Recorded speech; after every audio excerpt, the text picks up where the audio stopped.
2024 में राजनाथ सिंह जी की क्या भविष्यवाणी? बीजेपी 370। 370 अकेले बीजेपी बात कर रही है। वो तो बकवास कर रहे हैं। जनता को विनती करी है कि हमें 370 सीट देकर 400 पार कराइए एनडीए को। अगर आपको बहुमत मिला है ठीक है, हुकूमत कीजिए, लेकिन डरा धमका के अगर कोई डेमोक्रेसी में करता है ये चल नहीं सकता।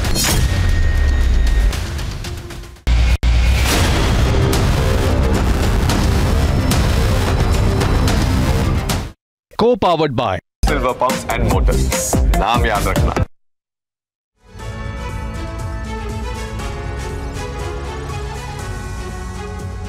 जी हां, 2024 के लोकसभा चुनावों की सरगर्मियां जोरों पर हैं।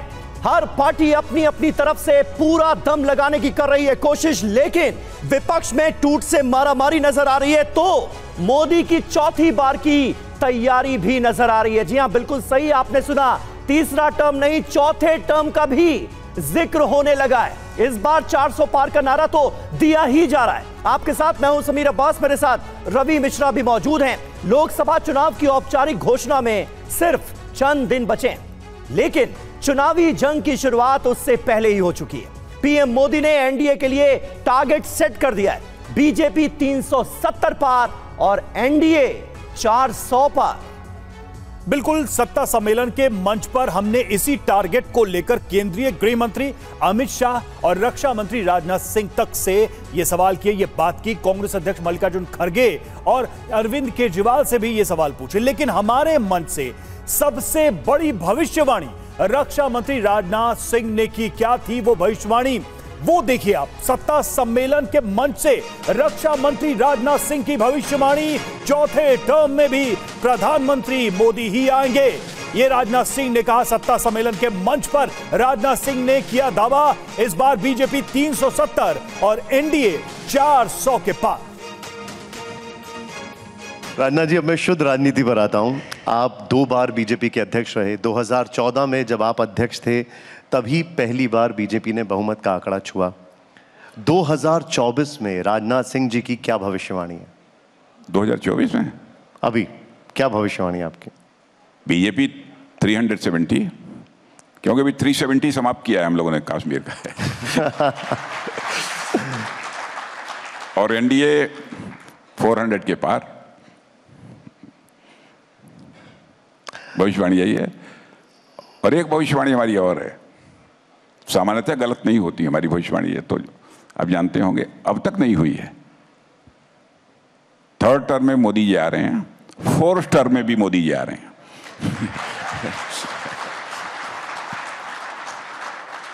इंडिया गठबंधन। जनता का ऐसा गहरा विश्वास दुनिया में किसी देश के लीडर पर आपको देखने को नहीं मिलेगा, जैसा कि हमारे भारत के प्रधानमंत्री मोदी जी के प्रति जन सामान्य में विश्वास और भरोसे का भाव है। तो रक्षा मंत्री राजनाथ सिंह, मोदी सरकार का बड़ा चेहरा, दावा यह कि तीसरे टर्म में ही नहीं, चौथे टर्म में भी प्रधानमंत्री नरेंद्र मोदी ही होंगे। सत्ता सम्मेलन के मंच से गृह मंत्री अमित शाह ने भी एक दावा किया, 400 सीट पार कर तीसरी बार बनाएंगे सरकार। गृह मंत्री अमित शाह ने कहा 2/3 बहुमत के साथ इस बार सरकार बनाएंगे। सुनिए। अब चुनावों की अगर बात करें तो प्रधानमंत्री जी ने 370 सीटों का लक्ष्य दिया है। अमित शाह जी का क्या लक्ष्य है? देखिए, मेरा कोई व्यक्तिगत लक्ष्य नहीं होता। हमारे नेता नरेंद्र मोदी जी ने भारतीय जनता पार्टी के कार्यकर्ताओं के सामने लक्ष्य रखा है और जनता को विनती करी है कि हमें 370 सीट देकर 400 पार कराइए एनडीए को। ये नरेंद्र मोदी जी का लक्ष्य है और हम सब इसी लक्ष्य के अंदर आते हैं। आपसे ये समझना चाहेंगे, क्योंकि बहुत से राजनीतिक पंडित ये कहते हैं कि बीजेपी ने अपनी मैक्सिमम सीट्स जो हैं वो ले ली हैं, खासकर उत्तर भारत में, और उन्हीं लोगों का ये एनालिसिस होता है कि दक्षिण भारत में शायद वोटिंग परसेंटेज बढ़ जाए लेकिन वो ट्रांसलेट नहीं होगा सीटों में। कहाँ से सीटें आएंगी? यही पंडित कहते थे ईस्ट में बीजेपी नहीं है। आज पूरा ईस्ट बीजेपी से भरा हुआ है। अगर हम पंडितों की सुनते के तो 2 के 2 रहते हैं। हम 2 से 300 पार गए, पंडितों को मालूम ही नहीं पड़ा कहां से करा है भाई। पूरा असम जीत लिया, अरुणाचल जीत लिया, अपना मणिपुर जीत लिया, बंगाल में आधे हो गए, उड़ीसा जीत लिया, तेलंगाना में पहुंच गए। कौन पंडित आकलन करता था? कोई नहीं करता था। जब देश को हमारी पार्टी के नेता पर विश्वास है तो देश एक है, हर जगह से वोट मिलेगा, हर जगह से सीट मिलेगी और हम 400 पार कर तीसरी बार लगातार 2/3 बहुमत के साथ सरकार बनाए। और टीवी 9 के सत्ता सम्मेलन में खरगे का बड़ा बयान, एनडीए के 400 सीट जीतने के दावे पर खरगे ने बयान दिया, पीएम मोदी की बातों पर देश को भरोसा नहीं, पीएम मोदी की कोई गारंटी पूरी नहीं हुई, ये खरगे ने कहा। बीजेपी का नारा है इस बार 400 पार। प्रधानमंत्री बात करते हैं मोदी की गारंटी, मोदी है तो मुमकिन है। आपका नारा क्या है? कांग्रेस की गारंटी क्या है? देखिए, पार्टी की गारंटी हम कह सकते हैं। कांग्रेस पार्टी की गारंटी, जब हम पावर में थे, यूपीए की गवर्नमेंट, तब हमने मनरेगा की गारंटी दी, एजुकेशन की गारंटी दी और फूड सिक्योरिटी एक्ट का बनाकर लोगों को पेट भरने के लिए, गरीब लोगों को हमने वो काम किया। ऐसे कितने हैं। इससे पहले भी लैंड रिफॉर्म्स एक्ट हमने लाया। उनकी गारंटी क्या है? 2 करोड़ नौकरी हर साल देने का था, 10 साल में 20 करोड़ नौकरियां दिए। ये बोला था या नहीं? वो गारंटी थी, क्या थी? फिर उसके बाद मैं सबको 15-15 लाख के काला धन दूंगा बोले, दिए। वो कौन सी गारंटी थी? प्रधानमंत्री के बात को हमेशा लोग एक स्टेटसमैन के तरह देखते हैं, ये नहीं देखते वो ऐसा कर रहा है, ये ऐसा कर रहा है। मोदी साहब हमेशा लड़ते रहते हैं जी, डायरेक्टली इनडायरेक्टली। हमारे पार्टी को तो गालियां देते हैं, या नहीं राहुल जी को देते हैं, या नहीं सोनिया जी को देते हैं। ये ऐसा कभी नहीं हुआ। मैं 53 साल में देखा हूं। तो कांग्रेस अध्यक्ष मल्लिकार्जुन खड़गे को आपने सुना टीवी 9 के सत्ता सम्मेलन में उन्होंने क्या कहा। वहीं सत्ता सम्मेलन के इसी मंच से बोले आम आदमी पार्टी के मुखिया अरविंद केजरीवाल, 370 सीटें नहीं 270 सीट पर इस बार सिमटेगी बीजेपी। केजरीवाल ने कहा केंद्र सरकार से लोगों में भारी नाराजगी है। दिल्ली के मुख्यमंत्री अरविंद केजरीवाल ने टीवी 9 के मंच से क्या कहा, सुनिए। अरविंद जी, क्योंकि आपकी टक्कर जिन लोगों से है, यानी कि बीजेपी से है, वो अपना टारगेट 400 पार बता रहे हैं, 370 अकेले बीजेपी बात कर रही है। वो तो बकवास कर रहे हैं।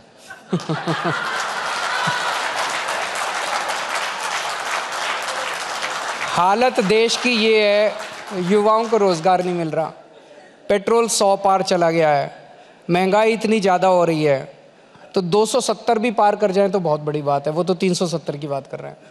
मतलब आप कह रहे हैं कि पूर्ण बहुमत भी नहीं मिल पाएगा? मतलब हालत तो देश के अंदर हालत तो यही है। नाराजगी, केंद्र सरकार से नाराजगी इतनी ज़्यादा है कि एक वो इंडिया शाइनिंग भी हुआ था। इंडिया शाइनिंग में भी उन्होंने कहा था देश बड़ी तरक्की कर रहा है और ये, और वो लोगों ने बता दिया तरक्की कितनी कर रहा है। तो आज भी ये वही माहौल बनाने की कोशिश कर रहे हैं कि ये विश्व गुरु बन गए हैं, ये कर रहे हैं, वो कर रहे हैं। आम आदमी की ज़िंदगी के अंदर ज़रा सा भी सुधार नहीं हो रहा है।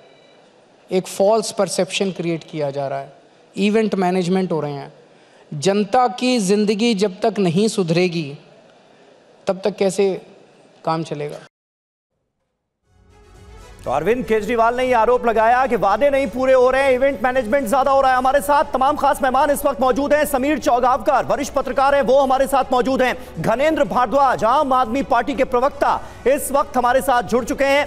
दीपक झा कांग्रेस पार्टी का रुख रखने के लिए राष्ट्रीय प्रवक्ता मौजूद हैं हमारे साथ। इसके अलावा जयराम विप्लव जी हमारे साथ मौजूद हैं, भारतीय जनता पार्टी के प्रवक्ता हैं। जयराम जी, शुरुआत आपसे ही कर लेते हैं, क्योंकि 2024 में होने हैं लोकसभा चुनाव। हर कोई अपनी अपनी तैयारियों में जुटा हुआ है। प्रधानमंत्री नरेंद्र मोदी के तीसरे टर्म का अब तक जिक्र हो रहा था, लेकिन राजनाथ सिंह ने हमारे मन से चौथे टर्म की भी बात कर दी है।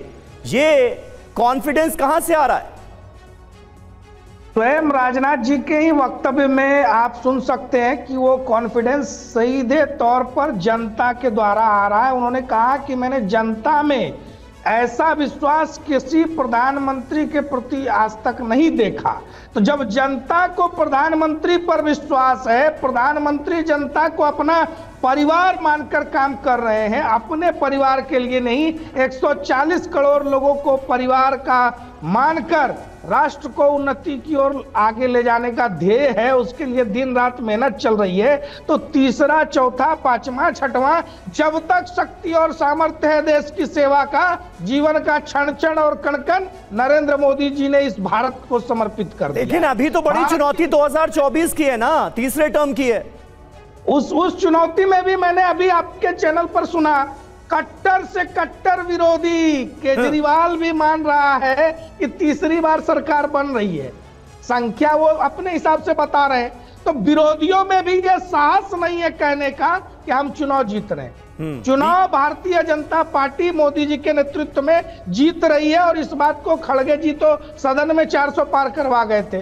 तो विपक्षी भी कह रहे हैं भारत की जनता को विश्वास है, और जितनी मजबूती के साथ बूथ पर हमारा कार्यकर्ता डटा हुआ है, आपका आत्मविश्वास है। लेकिन कांग्रेस के नेता, विपक्ष के नेता इससे सहमत नजर नहीं आ रहे। यही सवाल मैं दीपक झा से करूंगा। दीपक झा, टारगेट दिया जा रहा है 370 का कार्यकर्ताओं को, ये दावा किया जा रहा है कि अगला टर्म और इसके बाद वाले टर्म में भी बीजेपी जीतेगी। कांग्रेस की तरफ से अपने कार्यकर्ताओं को कोई लक्ष्य दिया जा रहा है क्या? क्योंकि अगर कोई पार्टी 370 और 400 के आंकड़े को टारगेट दे रही है, तो हम कहीं से भी ये नंबर्स या इस तरह के आंकड़े कांग्रेस या इंडिया अलायंस कह लीजिए उनकी तरफ से देते हुए, दावा करते हुए नहीं सुनते। क्या ये आत्मविश्वास की कमी है या फिर कुछ और है?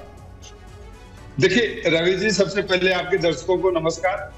आज हालात ऐसे क्यों हो गए कि भाजपा जो है सुरसारूपी पार्टी बन चुकी है कि हमको इतने नंबर चाहिए, इतने नंबर। सरकार में काम करने के लिए, आपके देश को सेवा करने के लिए आपको तो 272 सीटें बहुत है भाई साहब। 272 से ज्यादा का मतलब दिखाते हैं आप तानाशाही करना चाहते हैं, और तानाशाही के लिए मोदी जी अपना जस सुरसा बदन बढ़ावा, चास दून का रूप दिखावा। तो जनता रूपी जो हनुमान है इस चुनाव में इनके इस पराक्रम को ध्वस्त कर देगी। अब बात आती है कि आपने गारंटी देते हैं, मोदी जी गारंटी देते हैं, आपने बताइए ना 15 लाख रुपए देने की गारंटी दिया था आपने, अच्छे दिन लाने की गारंटी दिया था, महंगाई कम करने की गारंटी दिया था। तो महंगाई कम हुई क्या? देश पूछना चाहता है। नहीं, मेरा सवाल कुछ और था दीपक जी। मेरा सवाल था ये आत्मविश्वास आप लोगों में इंडिया अलायंस या कांग्रेस में है या नहीं है? क्या आप इस समय आज की तारीख में किसी आंकड़े का, बहुमत का ही चलिए, आपने जो कहा 272, क्या उसका दावा कर सकते हैं, कर रहे हैं? बिल्कुल बिल्कुल, मैं आपको बता रहा हूं, नरेंद्र मोदी जी का ढोल फट चुका है, भाजपा की पोल खुल चुकी है। अब कांग्रेस और इंडिया गठबंधन की सरकार बनने वाली है। बिल्कुल स्पष्ट शब्दों में आज आपको बता रहा हूं, 2024 में जब मई में रिजल्ट आएंगे तब मैं आपके साथ जुड़ूंगा, और देश में पूरे गर्व के साथ, पूरे देश की जनता गर्व के साथ जश्न मनाएगी, आजादी का जश्न मनाएगी, नरेंद्र मोदी जी की तानाशाही की आजादी से। अच्छा दीपक, लेकिन ये बात फुल कॉन्फिडेंस के साथ क्यों नहीं कही जा रही है? जो रवि भी जानना चाह रहे थे कि भाई हर हाल में इंडिया गठबंधन की सरकार बनेगी, नरेंद्र मोदी की हार होगी, बीजेपी की हार होगी, ऐसा तो कोई विपक्ष का नेता भी कहता सुनता हमें नजर नहीं आता। घनेंद्र भारद्वाज जी, आपने खुद आंकड़ा दिया 270 का, यानी क्या इसका मतलब ये माने कि इंडिया गठबंधन का एक प्रमुख घटक दल आम आदमी पार्टी, उसकी भी राय यही है कि भाई सीटें भले कम हो लेकिन सरकार बनने जा रही है? क्योंकि 270 की अगर आप बात कर रहे हैं, यानी कुल एनडीए मिलाकर 300 के पार तो आप भी पहुंचा रहे हैं। देखिए समीर जी, जो सीएम साहब ने कहा था, आपके मंच पे मैं भी बैठा था, सीएम साहब ने कहा था कि 270 भी पार नहीं हो रही। अच्छा। इसका मतलब भारतीय जनता पार्टी को बहुमत नहीं मिल रहा और नरेंद्र मोदी की सरकार देश से जाने वाली है, क्योंकि देश के लोग वोट करेंगे इस बार महंगाई पे, बढ़ती महंगाई पे, बढ़ते भ्रष्टाचार पे, बढ़ती बेरोजगारी पे, किसानों की बुरी हालत पे, महिलाओं पे बढ़ते अत्याचार पे। ये तमाम इश्यूज देश के लोगों के सामने 140 करोड़ लोगों को नरेंद्र मोदी ने पिछले 10 साल में सिर्फ ठगने का काम करा है। नरेंद्र मोदी ने देश के लोगों से फ्रॉड करा, चीट करा, देश के लोगों से गलत वायदे करे। धनेंद्र जी, लेकिन बीजेपी का लेकिन दावा यह है कि नरेंद्र मोदी और बीजेपी की लोकप्रियता का डर इतना है कि विचारधारा छोड़ छोड़ के पार्टियां एक साथ आ रही है। जिस कांग्रेस को आपने दिल्ली में पानी पी पी के गाली दी थी, आपने पहली सरकार भी बनाई और फिर से गठबंधन कर रहे हैं, तो वो ये कहते हैं कि सब एक साथ मिलकर नरेंद्र मोदी को हराने का सपना देख रहे हैं। ये उनका डर है, अकेले सामना करने की किसी की हिम्मत नहीं है। रवि देखिए, 370 और 400 की बात कहां से आ रही है? क्योंकि चंडीगढ़ का जो मेयर का इलेक्शन था उसमें भारतीय जनता पार्टी ने दिखा दिया कि जहां पे सिर्फ 36 वोटों की गिनती होनी थी, वहां पे 8 वोट इनवैलिड कर दिए गए। खुलेआम लोकतंत्र पे डाका डाला गया, खुलेआम लोकतंत्र में वोटों मेरा प्रश्न कुछ और था, लेकिन देखा धनेंद्र जी, प्रश्न मेरा कुछ और था। रवि मैं यही कह रहा हूं। रवि देखिए, आज देश के लोकतंत्र और संविधान को बचाने की जिम्मेदारी 140 करोड़ भारतीयों की है, मेरी भी है, आपकी भी है, समीर की भी है, सब लोगों की, क्योंकि पिछले 10 सालों में देश में लोकतंत्र को मारा जा रहा है, कुचला जा रहा है, संविधान की रोज हत्या हो रही है। Narendra Modi is a murder of democracy. रोज लोकतंत्र का गला दबा रहे, रोज चुनी सरकारों का अपहरण हो रहा है। ठीक है, समीर चौंगावकर हमारे साथ मौजूद हैं। समीर जी, सारी स्थितियां परिस्थितियां आपके सामने हैं। केंद्रीय जांच एजेंसियों का दुरुपयोग हो रहा है, ये आरोप लगातार ऑपोजिशन की तरफ से लगाया जा रहा है। लोकतंत्र की हत्या की बात लगातार की जा रही है, लेकिन इधर टारगेट बढ़ता हुआ हम देख रहे हैं। इस बार 400 पार का आंकड़ा दिया गया, चौथे टर्म की बात तक हो रही है। क्या वाकई जो स्थितियां परिस्थितियां हैं वो आपको अनुकूल नजर आ रही हैं बीजेपी के लिए, या फिर इंडिया गठबंधन एक बड़ी चुनौती बनता नजर आ रहा है? देखिए, भारतीय जनता पार्टी जब भी चुनाव लड़ती है अपने लिए टारगेट सेट करके लड़ती है। 2014 का आप चुनाव देखोगे, जब प्रधानमंत्री मोदी गुजरात के मुख्यमंत्री थे और प्रधानमंत्री पद के उम्मीदवार थे, तब उन्होंने कहा था भारतीय जनता पार्टी पूर्ण बहुमत की सरकार बनाएगी। भारतीय जनता पार्टी 280 सीट जीती थी। उसके बाद जब 2019 का चुनाव आया तो प्रधानमंत्री मोदी ने कहा था अब की बार 300 पार, और भारतीय जनता पार्टी के 2019 में 330 सीटें आई थी। और अब जब प्रधानमंत्री मोदी कह रहे हैं कि हम तीसरी बार सरकार बनाएंगे और अब की बार भारतीय जनता पार्टी 370 का टारगेट लेकर चल रही है, तो मुझे लग रहा है भारतीय जनता पार्टी 370 सीटों पर पहुंच सकती है। और अरविंद केजरीवाल तो विधानसभा के अंदर कहा था कि 2029 में हम भारतीय जनता पार्टी को चुनौती देने वाले हैं। तो अरविंद केजरीवाल ने खुद विधानसभा में स्वीकार कर चुका है कि 2024 में प्रधानमंत्री मोदी सरकार बनाने जा रहे हैं। अब रही बात विपक्ष गठबंधन की बात, मेरा एक है कि विपक्ष गठबंधन की आप स्थिति को आपको पता है। इंडिया गठबंधन बना था 23 जून को पटना के अंदर, उसके बाद से लेके आज तक इंडिया गठबंधन की क्या स्थिति है? सिर्फ अरविंद केजरीवाल के साथ सीटों का बंटवारा हुआ है, दिल्ली के अंदर 4 और 3 का। पंजाब में ना अरविंद केजरीवाल और कांग्रेस का कोई गठबंधन ही, वहां चुनाव अलग अलग लड़ेंगे। आप उत्तर प्रदेश में भी देख लीजिए राज्यसभा चुनाव में क्या हुआ अखिलेश के साथ। आप हिमाचल प्रदेश का उत्तर प्रदेश में तो इंडिया गठबंधन का एक प्रारूप सामने आ ही गया है। कांग्रेस और समाजवादी पार्टी के बीच सीटों का बंटवारा भी हो गया। आपने जिक्र किया आम आदमी पार्टी का, तो दिल्ली ही नहीं हरियाणा में भी हो गया, लेकिन आप देखिए गोवा में भी हो गया है। वही मैं कहना चाह रहा हूं। अब एक मोटा मोटा प्रारूप हमें इंडिया गठबंधन का सामने आ रहा है। ऐसा लगता है कि 250 तकरीबन सीटें ऐसी अभी हमें नजर आ रही हैं जहां पर बीजेपी के कैंडिडेट को इंडिया गठबंधन मिलकर अकेले टक्कर दे। समीर जी, मेरा कहना है कि इंडिया गठबंधन की कांग्रेस को क्या जरूरत थी? मध्य प्रदेश में, राजस्थान में, छत्तीसगढ़ के अंदर, गुजरात के अंदर, हिमाचल में, उत्तराखंड में क्या कोई इंडिया गठबंधन का दल कांग्रेस को सपोर्ट कर सकता है? वहां तो कांग्रेस को सीधे बीजेपी से लड़ना है। तो जहां बीजेपी से सीधे कांग्रेस की फाइट है, वहां कांग्रेस की क्या स्थिति है? हिमाचल में कल आपको देख गया राज्यसभा चुनाव के अंदर सरकार होने के बाद भी किस तरीके से विधायकों ने क्रॉस वोटिंग की और अभिषेक मनु संघवी हार गए। उत्तर प्रदेश में क्या हुआ? तो जहां डायरेक्ट चुनौती है वहां तो कांग्रेस लड़ नहीं पा रही है, और कांग्रेस कह रही है कि हमें इंडिया गठबंधन की जरूरत है। वो कैसे फाइट करेगी, आप ये बताइए ना मुझे। समीर जी, जहां पर सीधी चुनौती है वहां कांग्रेस ने दूसरी पार्टियों को उतना स्पेस नहीं दिया है। कांग्रेस ने वहीं पर एडजस्टमेंट किया है जहां पर उनकी स्थिति कमजोर थी। जयराम, लेकिन अब सवाल यही है कि मुद्दों की बात की जाती है और कहा जाता है कि मुद्दों के आधार पर चुनाव लड़ा जाएगा। एक साथ इतनी पार्टियों का साथ आना, एक चुनाव के पहले एडजस्टमेंट होता दिखाई दे रहा है। क्या ये एक बड़ी बाधा, चुनावी बाधा नहीं बनने वाली है? ये जो टारगेट दिया जा रहा है बार बार 370 और 400 प्लस की बात कही जा रही है, क्योंकि अगर एक साथ सभी पार्टियां लड़ती हैं तो उनकी भी शक्ति को आप कम करके कैसे आंक सकते हैं? बिल्कुल इससे कोई फर्क नहीं पड़ता। पार्टियां साथ आ गई, इससे जनता को क्या फर्क पड़ रहा है? वो देख रही है जनता, ये वही पार्टियां हैं जो कल तक एक दूसरे के खिलाफ थी। इनका एजेंडा कुछ नहीं है, मुद्दा कुछ नहीं है। ये आज कुछ कहते कल कुछ करते हैं। इसी आप ही के मंच से मैं याद दिलाऊं, वो कह रहे हैं संविधान और तानाशाही के दौर में देश को हम जाने नहीं देंगे।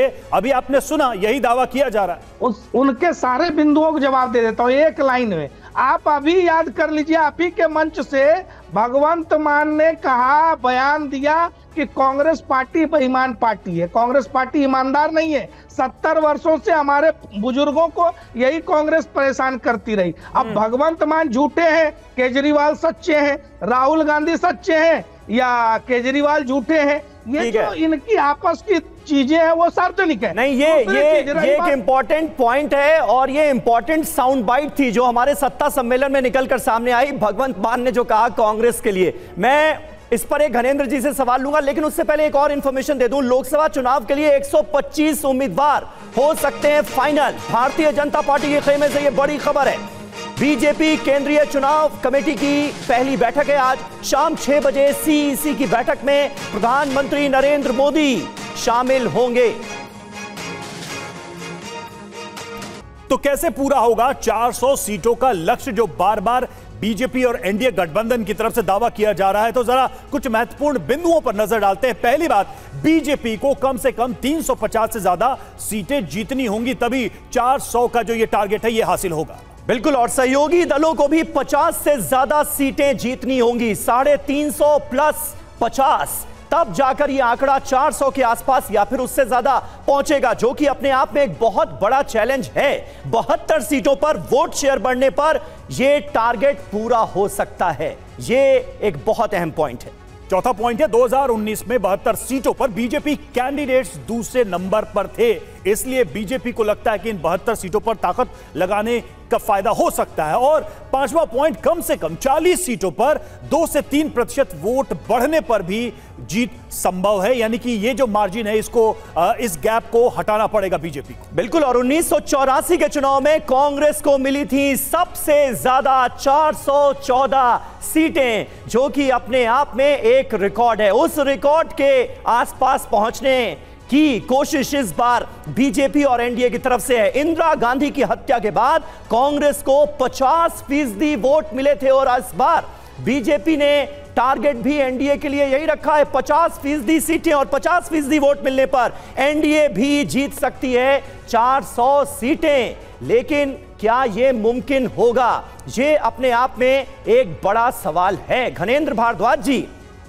ये बीजेपी का सपना, ये एनडीए का सपना पूरा अगर हो सकता है तो उसकी कंडीशंस क्या होंगी? एक तरह से ये हमने अपने दर्शकों के सामने रखा, लेकिन आप लोग कड़ी चुनौती कैसे दे पाएंगे जब आपस में ही इतना गतिरोध नजर आएगा? भगवंत मान के जिस बयान का जिक्र कर रहे थे अभी बीजेपी के प्रवक्ता, वो तो उन्होंने कहा कांग्रेस पार्टी को वो ईमानदार पार्टी मानने के लिए तैयार नहीं है। अब आप लोग वोटर्स के सामने कैसे ये मैसेज देंगे कि हम एक साथ एक प्लेटफॉर्म पर हैं?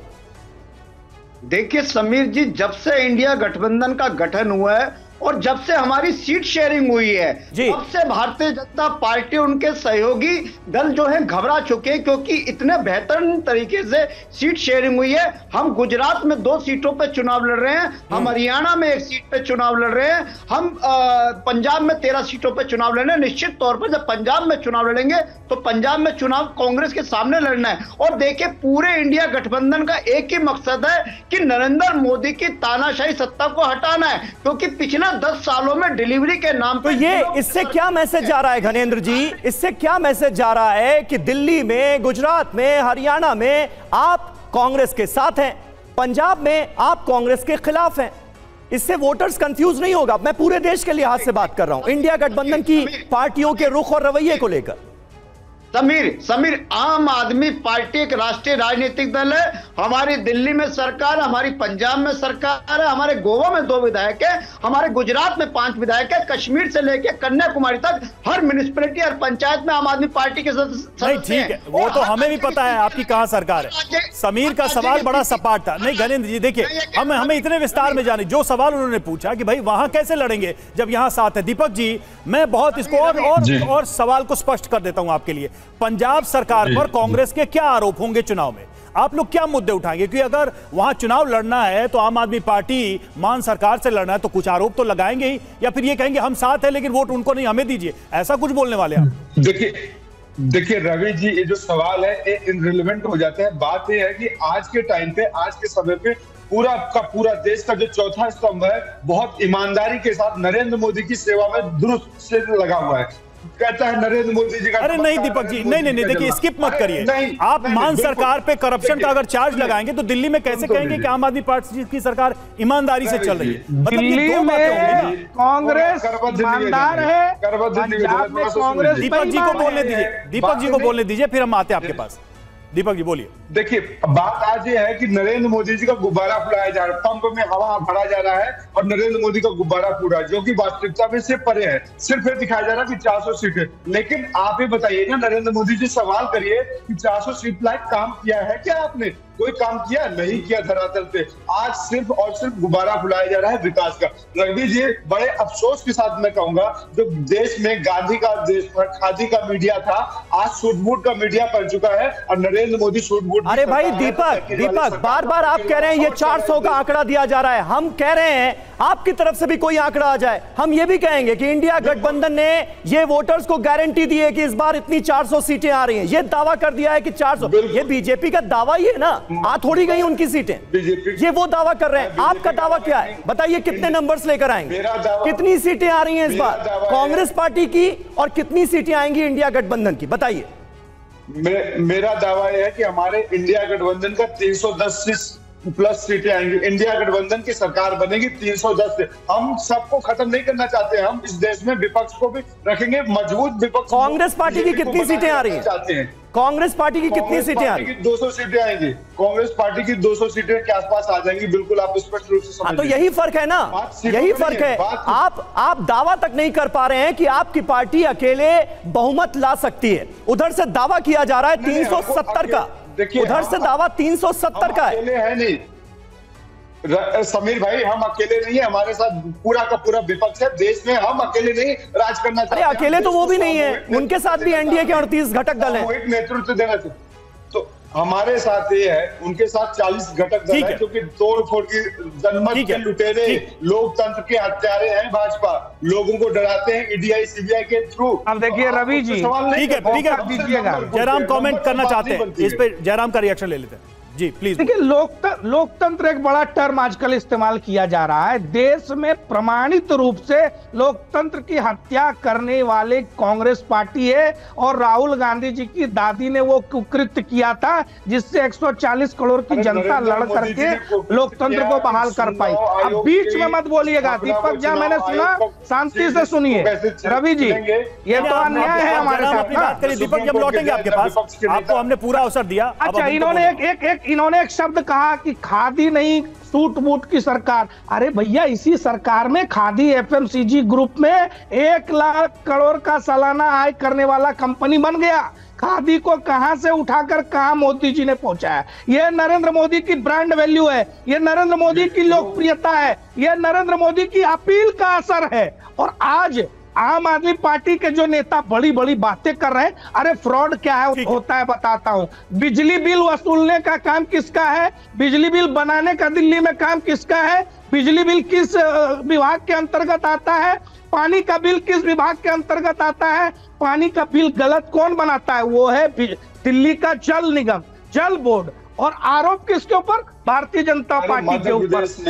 ये तो फ्रॉड है ना, ये फ्रॉड का चेहरा अरविंद केजरीवाल के रूप में जनता के सामने है। और जनता पूछ रही है, एक लाइन खत्म कर दूं, एक लाइन, जनता पूछ रही है कि जो कांग्रेस दिल्ली में ईमानदार है वो कांग्रेस पंजाब में जाकर बेईमान कैसे हो गई। ठीक है, हम लौट रहे हैं आपके पास। और देखिए, दरभंगा की रैली में भी राजनाथ सिंह ने भविष्यवाणी की और पीएम मोदी के चौथे टर्म पर रक्षा मंत्री ने बयान दिया। कहा लोगों से तीसरे ही नहीं चौथे टर्म के लिए अपील उन्होंने की है और एक तरीके से लोगों के सामने चौथे टर्म की बात भी रख दी।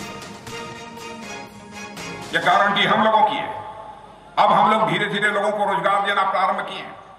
बेरोजगारी यहां पर 8.5% थी, इतने दिनों के अंदर उसको कम किया हम लोगों ने। अब भारत में बेरोजगारी का दर केवल 5% रह गया है। बहनों भाइयों, अवसर दीजिए हमारे प्रधानमंत्री को, तीसरा टर्म ही नहीं, संकल्प लीजिए चौथा टर्म भी देंगे।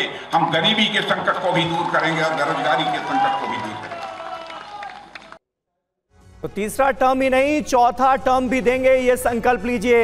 ये रक्षा मंत्री राजनाथ सिंह चुनावी रैलियों में भी कहते हुए नजर आ रहे हैं। इस बीच एनडीए की तैयारी क्या है और दूसरी तरफ इंडिया गठबंधन कैसे एकजुट होने की कर रहा है कोशिश, उसकी तैयारी क्या है, ये रहा आपके सामने पूरा खाका। बीजेपी का प्लान 50% वोट का, 10% वोट बढ़ाने का इस बार प्लान है। वहीं इंडिया की आप तैयारी देखिए, विपक्षी दलों का जो गठबंधन है वो साफ तौर पर नजर आ रहा है, बट वोटों का बंटवारा रोकना ये अपने आप में एक बड़ा चैलेंज है। गरीब, युवा, किसान, महिला, जाति जनगणना की काट के तौर पर इन 4 जातियों को बताया जा रहा है प्रधानमंत्री नरेंद्र मोदी की तरफ से। वहीं इंडिया की तैयारी देखिए, मोदी विरोधी अभियान में 10 सालों की एंटी इनकम्बेंसी के भरोसे इंडिया गठबंधन के जो घटक दल हैं वो चुनाव में जाने की तैयारी कर रहे हैं। बिल्कुल। और देखिए, एनडीए की तैयारी की बात करें, मोदी की गारंटी 370, राम मंदिर जैसे मुद्दे, तो वहीं इंडिया गठबंधन की बात करें, एजेंसियों के दुरुपयोग का लगातार सरकार के ऊपर आरोप लगाया जा रहा है और कहा जा रहा है कि विपक्ष को ही इन एजेंसियों के माध्यम से टारगेट किया जा रहा है, यानी एजेंसियों के दुरुपयोग का आरोप सरकार के ऊपर लगातार। वहीं विकसित भारत का संकल्प यात्रा, ये एनडीए की तैयारी का हिस्सा, जिसमें मोदी सरकार की योजनाओं को जन जन तक पहुंचाने की प्लानिंग है। वहीं इंडिया गठबंधन की बात करें तो महंगाई और बेरोजगारी के मुद्दे पर इंडिया गठबंधन जनता के बीच जाने की तैयारी कर रहा है। सरकार को इस मुद्दे पर घेरने की पूरी योजना है। बिल्कुल। और इसके अलावा एनडीए की एक और तैयारी है, बीजेपी की एक और तैयारी है, हिंदू वोटों का एकीकरण। और आप देखिए प्रधानमंत्री नरेंद्र मोदी का मंदिर दर्शन जो है वो कैसे देश भर में चल रहा है। जगह जगह अलग अलग जगहों के दौरे पर जाकर वो मंदिर दर्शन करते हैं। वहीं इंडिया गठबंधन की तैयारी क्या है, मुस्लिम वोटों पर इंडिया गठबंधन की नजर है। 20% जो वोट बैंक है उस पर भी इंडिया गठबंधन फोकस करता हुआ नजर आता है। समीर चौगांवकर जी, पूरी एनालिसिस तो हमने आपके सामने रख दी, अब आपका गणित क्या कहता है, कौन कितना भारी पड़ता हुआ नजर आता है? देखिए, इसमें कोई दो राय नहीं कि भारतीय जनता पार्टी के नेतृत्व में एनडीए गठबंधन बहुत ज्यादा भारी है। हाँ। और तीसरी बार प्रधानमंत्री मोदी के नेतृत्व में सरकार बनने जा रही है। देखिए, 22 जनवरी को जब अयोध्या में राम लल्ला की प्राण प्रतिष्ठा हुई थी, उसके बाद से राम रिचार्ज के बाद से भारतीय जनता पार्टी पूरी तरीके से तैयार है, रिचार्ज हो चुकी है लोकसभा चुनाव के लिए। और मुझे लग रहा है जो भारतीय जनता पार्टी को 2019 में 37% वोट मिला था, उसमें राम जन्मभूमि की बड़ी भूमिका रहने वाली 2024 के अंदर। और लगभग 5% का बड़ा वोट बैंक जो है बढ़ने वाला है भारतीय जनता पार्टी का राम के नाम पर। और प्रधानमंत्री मोदी का काम 10 साल का, प्रधानमंत्री मोदी का काम नहीं, तो आपके हिसाब से समीर जी आपके हिसाब से ये महंगाई, बेरोजगारी, ये सारे मुद्दे क्या बड़े नहीं है या ऑपोजिशन इसे बड़ा बना नहीं पा रहा है? कोई 10 साल की एंटी इनकम्बेंसी नहीं है। नहीं, निश्चित रूप से कई मुद्दे हैं, ऐसा नहीं कहा जा सकता कि विपक्ष के पास कोई मुद्दा नहीं है। हाँ। लेकिन मुझे लग रहा है कि विपक्ष ने एकजुटता के साथ कोई मुद्दा उठाने ठीक है, ये सवाल रख लेते हैं और यही भारतीय जनता पार्टी की ये सवाल एक एक करके रख लेते हैं। कम समय है, अब आखिरी हिस्से में आ गए हैं कार्यक्रम में। दीपक जी, एक मोदी की गारंटी वर्ड जो है, टर्म जो है, इस इलेक्शन में सबसे ज्यादा यूज किया जा रहा है, तो मैं इसको स्पष्ट पूछ लेता हूं, मोदी की गारंटी बनाम क्या? देखिए रवि जी, मोदी की गारंटी तो ये भी थी ना कि अच्छे दिन आएंगे, महिलाओं पे अत्याचार नहीं होगा। तो इसको अमित शाह जी ने क्या कहा था, वो तो सब जुमले हैं। नहीं, मोदी की गारंटी बनाम राहुल की गारंटी क्यों नहीं? नहीं, देश व्यक्ति से चलता है कि पार्टी से चलता है, लोकतंत्र से चलता है? आप बता दीजिए, देश मोदी जी एक तानाशाह हिटलर की तरह चलाना चाहते हैं क्या इस देश को? अगर राहुल गांधी जी सबके साथ सबके सामूहिक नेतृत्व की बात करते हैं, कांग्रेस पार्टी सामूहिक नेतृत्व की बात करती है, हम सबको साथ लेके चलना चाहते हैं, लेकिन नरेंद्र मोदी जी विपक्ष को कमजोर नहीं कर रहे हैं। ठीक है, आप सामूहिक नेतृत्व की बात कर रहे हैं। घनेंद्र जी, आपकी पार्टी कांग्रेस पर यह आरोप लगा रही है कि भाई कांग्रेस ने बड़ी देरी कर दी, जो काम पहले हो जाने चाहिए थे वो अभी तक किए नहीं, यानी वो सामूहिक नेतृत्व क्षमता आप तो देख नहीं रहे हैं कांग्रेस पार्टी में, इसका असर पड़ेगा क्या? देखिए समीर, वोट कौन करेगा? वोट करेगा देश का नौजवान, वोट करेगा देश की महिलाएं, वोट करेगा देश का किसान, वोट करेगा देश का आदिवासी, वोट करेगा देश का दलित, जो पूरी तरीके से पिछले 10 सालों से इस सरकार ने उनको मारने का काम करा, वो वोट तो करेंगे। अगर राजनाथ सिंह, ठीक है, समय का जयराम आखिरी 10-15 सेकंड में कंक्लूड करिए। मोदी की गारंटी का नाम आप क्या देखते हैं? विपक्ष के आरोप जो देख रहे हैं उसमें क्या देखते हैं आप? नरेंद्र मोदी जी की गारंटी मतलब काम पूरा होने की गारंटी। उन्होंने जो योजनाएं लागू की, जिसका शिलान्यास किया, उसका उद्घाटन किया, जो योजनाएं केंद्र से घोषित हुई जनता तक सीधे पहुंची। ये राजीव गांधी की गारंटी नहीं है जहां 100 पैसे में 85 पैसे दलालों की भेंट चढ़ जाए। ये मनमोहन की सरकार नहीं है जहां 12 लाख करोड़ की लूट हो जाए। ठीक है, तो कम से कम इतना तो तय दिखाई दे रहा है कि बीजेपी ने अपनी पार्टी के लिए, अपने कार्यकर्ताओं के लिए एक लक्ष्य तय किया है। इस लक्ष्य को हर मंच से कहा जा रहा है और बात सिर्फ 2024 की नहीं, 29 की भी अब की जाने लगी है, जैसा कि राजनाथ सिंह ने सत्ता के सम्मेलन के मंच पर भी कहा। आप सभी का बहुत बहुत शुक्रिया हमसे जुड़ने के लिए, हमसे चर्चा करने के लिए।